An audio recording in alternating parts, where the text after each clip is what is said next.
retour dans l'Africa Newsroom. Je suis toujours avec Loïc Mayou, journaliste et président du Club de l'information africaine, Cabinet Fofana, analyste politique, et précieux Rodrigue Vossanoudé, journaliste. Nous parlions donc de la crise politique au Bénin et je pense précieux. Vous parliez de la loi sur la charte des partis politiques. Bien évidemment, je disais tantôt que la loi sur la charte des partis politiques n'a pas été... c'est vrai que ce n'est pas le président de la République qui l'a initié, mais comme le disait Loïc Mayou. Loïc Mayou, en fait, le président de la République, après la promulgation, après le vote de la loi, garant de l'indépendance de la nation, il pouvait refuser de promulguer cette loi.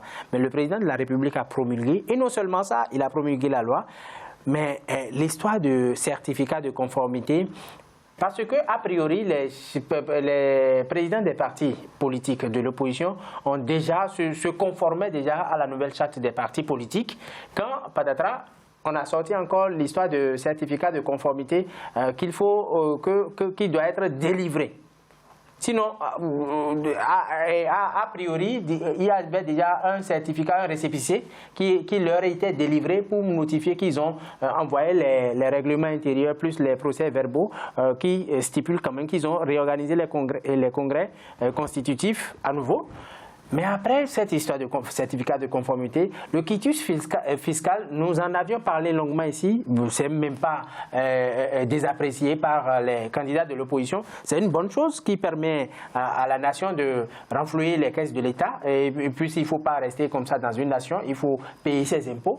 Ça, nous tous, nous étions d'accord, mais cette histoire de certificat de conformité a quand même amené le président, ou bien a amené le camp présidentiel à écarter l'opposition, ce qui n'est pas bien. Et maintenant, après les dégâts qui ont eu lieu, la conflagration, entre guillemets, qui a eu lieu les 1er et 2 mai, il faut quand même que le président de la République, en tant que le père de la nation, puisse quand même sortir pour calmer les esprits. Mais juste là, rien. Mieux, c'est son ministère des Affaires étrangères qui rencontre le corps diplomatique et qui dit que le pays, le Bénin, n'est pas en crise. Oui, ça c'est de la communication publique, c'est de la communication de crise. N'importe quel je veux dire, responsable de com de l'État aurait porté une articulation comme celle-ci. Moi je pense que ce qui est important aujourd'hui, c'est que je pense que le président Talon n'a pas réalisé qu'en allant tout seul avec 2 partis politiques qui lui sont favorables, ça ne faisait pas son affaire. Certes, il a été élu démocratiquement, mais c'est quand même les élections législatives. Ce sont des élections de proximité, des élections où les partis politiques d'opposition ont aussi leur voix. Donc, aller avec une assemblée monocolore, ça ne fait pas l'affaire ni de la démocratie du pays, du Bénin, de façon générale, mais ça ne fait pas non plus l'image de Talon. Ça ne pouvait pas passer ainsi. Regarde, imaginez qu'un pays comme le Bénin, une vingtaine d'années, plus d'une vingtaine d'années de démocratie, 30 ans de démocratie vantée, qu'on n'est pas près de 30%. C'est-à-dire que le taux de participation était autour de 29%. C'est-à-dire que les gens ont boudé les élections parce qu'ils n'y croyaient plus. Donc pour vous, le président Patrice Talon n'avait pas prévu que le fait d'exclure les partis d'opposition allait entraîner une tension politique, Loïc Mayou? Je pense qu'il y a eu une vraie trumpisation de l'administration de Patrice Talon. Tout d'abord, il s'est cru, parce qu'il avait été élu, légitime pour faire tout, sans même consulter, sans avoir besoin d'un consensus. Et ça, c'est quelque chose de très destructeur, parce que non seulement sur le plan social, il a adopté des lois qui sont pour le moins défavorable pour les populations les plus faibles, notamment ce confort qu'avaient les fonctionnaires d'avoir l'emploi à vie au sein de l'administration publique. Il l'a supprimé. Il n'y a plus aujourd'hui non, déjà avant le CDI, parce que le CDI, ça concerne tout le monde. Mais quand tu as la sécurité de l'emploi en tant que fonctionnaire, tu ne te poses pas de question de savoir si demain tu seras au chômage ou pas. Et ça, il l'a supprimé. En sorte que quand vous commettez une faute, ou l'État estime que vous avez commis une faute, vous vous êtes viré de l'administration publique et vous pouvez gagner au maximum 9 mois de rémunération avec effet rétroactif. C'est-à-dire que vous ayez été engagé cette année ou que vous soyez fonctionnaire depuis plus de 20 ans, vous êtes sanctionné de la même manière. Et ça, c'est inadmissible. À côté de ça, il s'est vanté, lors d'un forum à l'étranger d'hommes d'affaires, que le CDI, vous pouvez engager qui vous voulez et débaucher et renvoyer qui vous voulez au Bénin sans que cela vous prenne plus d'une semaine.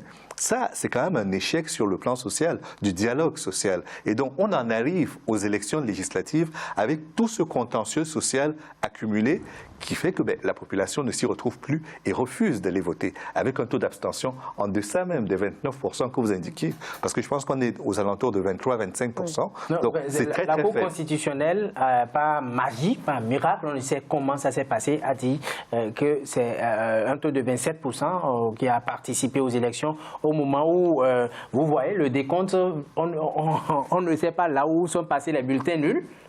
On fait le nombre de votants, c'est 1000 et quelques, c'est 1 million et quelques, et puis tel nombre pour l'UP, tel nombre pour le BR. Il n'y a pas eu de bulletin nul. La Sénat sermonnée, interpellée plutôt, a dit qu'ils ne sont pas habilités à déclarer les bulletins nuls. Le lendemain, sinon 2 jours après, c'est la Cour constitutionnelle qui dit que c'est 27% de la population qui a participé à cette élection. Bon, juste là, on comprend. Mais le président Patrice Talon fonce droit dans le mur parce que juste là, il a fait descendre les forces de l'ordre, les bérets rouges à Porto-Novo et il veut coûte que coûte installer les députés de la 8e législature. Comment on peut installer des députés avec des forces de l'ordre comme si on était en Afghanistan ou au Maghreb ou dans des pays de guerre? Ça, c'est inadmissible. L'autre chose, c'est qu'il y a des intellectuels qui l'ont interpellé d'annuler les élections, mais qui que vous soyez, ou bien, quel qu'en soit votre rang social, et vous parlez au président de la République du Bénin, il est sourd, il a appelé à un consensus. L'ancien président de la République, Soglo, s'est déplacé et est parti le voir. On lui a prodigué des conseils, mais tout cela est passé où?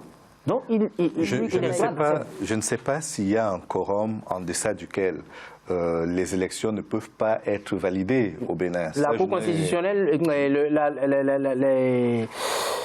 la Constitution béninoise ne l'a pas prévu. Donc, et à partir du moment où ce n'est pas prévu, il y a eu élection, il y a des gens qui ont été choisis, les absents ont toujours tort. Donc je pense que le président et les députés surtout seront installés dans leurs fonctions. Donc de ce point de vue, s'il n'y a aucun recours légal pour empêcher l'investiture des députés, je pense malheureusement ou heureusement qu'ils seront investis. Mais les zones où il n'y a même pas eu d'élection et on dit qu'il y a un député qui est élu dans ces zones, comment ça relève du contentieux électoral et vu que c'est la même couleur politique qui se retrouve à l'Assemblée nationale, je crois qu'il y a peu de chances que l'on débouche sur un contentieux qui sera vidé à la défaveur des candidats qui ont été élus. Cabinet Fofana. Mais je pense aujourd'hui que l'une des sorties de clé de cette crise, c'est justement d'annuler les élections, parce que ce qui est vrai, c'est que certes, on ne sait pas aujourd'hui ce que dit un peu la législation béninoise sur à quel taux, par exemple, une élection peut être annulée, mais je pense que ce dont il est question aujourd'hui, il est question de la paix, de la stabilité du pays. Mais je ne comprends pas comment plutôt un président de la République peut s'accommoder d'une assemblée monocolore, pendant qu'aujourd'hui en Afrique, les parlements les partis politiques d'opposition sont en train d'être représentés de façon importante au sein des parlements. Rester ainsi, c'est très compliqué, à la fois pour son image, mais pour la stabilité du pays. Surtout que les voisins se sont impliqués, que les pays de la CEDEAO... Juste un mot pour finir. Au Bénin, on dirait que le matériel prime sur l'être humain parce que, juste là, le ministre est sorti et on parle d'évaluation des dégâts matériels causés, mais on n'a pas encore de chiffre de nombre de personnes qui sont mortes, de nombre de blessés, rien. Ce qui leur préoccupe, c'est le bien matériel. Luc Mayou, vous vouliez intervenir? Oui, je voulais dire qu'en plus de la crise interne, ce qui est certain, c'est que les pays de la CEDEAO se sont lourdement impliqués, à commencer par le Nigeria, pour essayer de faire entendre raison au gouvernement Talon, sans succès. Certains pays y sont allés directement, mais la CEDEAO elle-même s'est prononcée pour demander qu'il y ait davantage de dialogue sans aucun succès. Et je crois que cette façon de s'isoler diplomatiquement ne peut pas être favorable au gouvernement et au président, parce que non seulement en interne, il est diminué, mais sur le plan diplomatique, il le sera de plus en plus. Et malheureusement, tant qu'on est dans cette situation-là, ce sont les populations qui en pâtissent. Est-ce que vous pensez si tant est que son mentor, c'est lui qui est le président d'exercice de l'Union africaine, bon, ce sont des interrogations, hein? Parce qu'aujourd'hui, vous passez... C'est pas Paul Kagame, le président. Non, bon, en fait, c'est son mentor. Vous pensez? Non, en tout cas, moi, je... Vous pensez au président égyptien? Parce que c'est lui qui est aujourd'hui président exécutif de l'Union africaine. Oui, alors peut-être une question. On a vu le président Thomas Boni Yayi, l'ex-président, écrire à la CEDEAO pour demander un soutien, une implication dans la résolution de cette crise béninoise. Alors, de quelle marge de manœuvre dispose actuellement l'opposition, Précieux Rodrigue? Non, mais est-ce que l'opposition a encore de marge de manœuvre si tant est que tout le pays est muselé? Et puis même, on évoquait tout à l'heure cela, il y a la presse. Il n'y a qu'un seul organe véritable qui peut ouvrir ses micros aux membres de l'opposition, c'est la chaîne de l'opposant à Davon.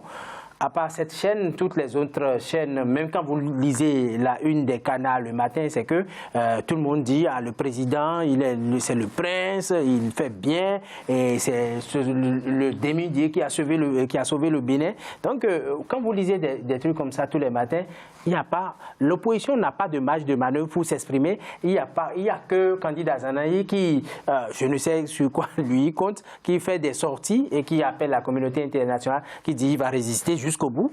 Il demande également la démission. La démission du président. Et puis, sinon, l'ancien président de la République... C'est inenvisageable, une démission du président. L'ancien président de la République, Boni Yayi, aujourd'hui, rien ne prouve qu'il n'est pas... que sa résidence est militarisée ou pas, parce qu'on l'empêche de... Son avocat l'a si bien dit, que son client est en résidence surveillée, parce que même pour avoir accès à son domicile, oui, c'est une résidence surveillée de fait. Est-ce que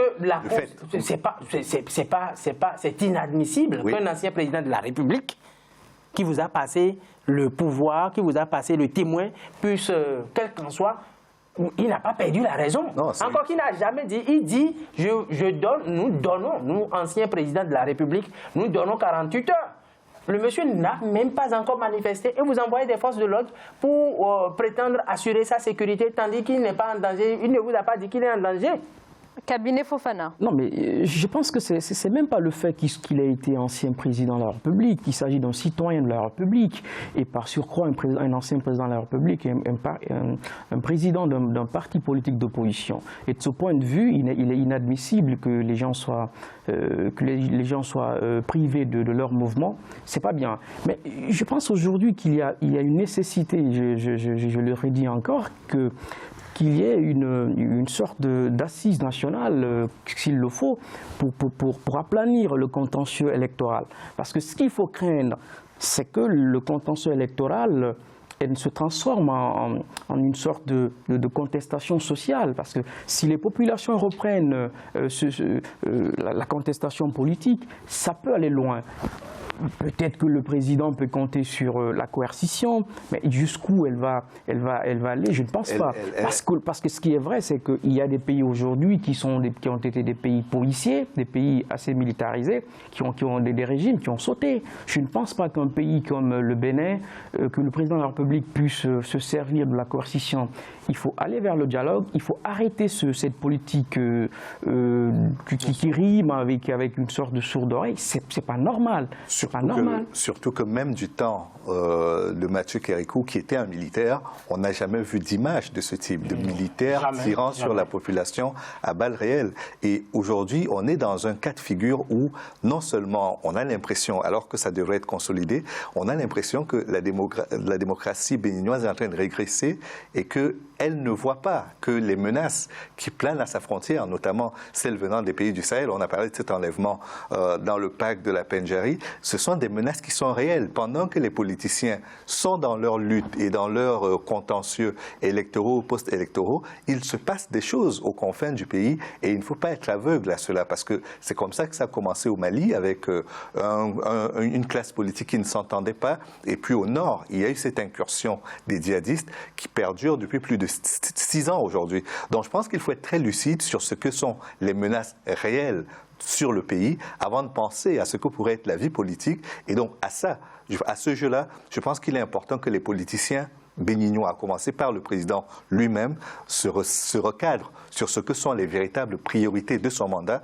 à savoir protéger son pays, protéger ses populations et assainir le jeu politique pour le rendre intéressant à la fois à l'intérieur et à l'international. Merci beaucoup à tous les trois d'avoir participé à cette émission. Luc Mayou, je rappelle que vous êtes journaliste et président du Club de l'information africaine. Un grand merci à vous également, Kabine Fofana, analyste politique, Précieux Rodrigue Vossanoudé. Merci beaucoup.